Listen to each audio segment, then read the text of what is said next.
Hello and welcome to this tutorial on creating email templates in Outlook. If you're sending the same emails daily, weekly or monthly, email templates can save you time and ensure consistency in your communications. Let's jump right in and learn how to create your own email templates in Outlook. First, open your Outlook application on your desktop. Make sure you're in the inbox view. Next, click on New Email to start writing a new message. Here we'll see the View Templates button in the toolbar. Hit select and you will now see the default email template options. Let's leave these here for the time being and create a new template. To create a new email template, select the plus icon. Now name the template.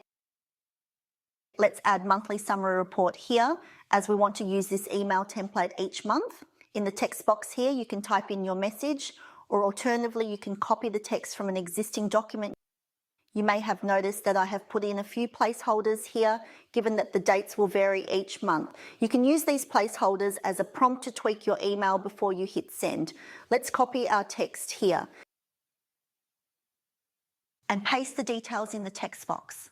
Now, once you're happy with the text, select Save to continue. The email template should now appear as shown. To insert the email template, open up a new email. You will still need to add a subject line as normal. Select View Templates and click on the applicable template.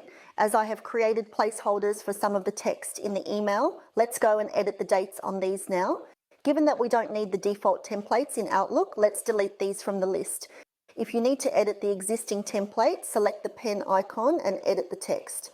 I'm going to add some text at the bottom of the email template, then select Save to continue.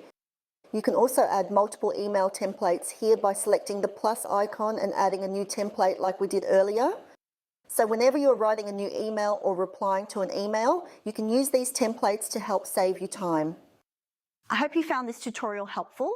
Let me know in the comments below if you have any questions.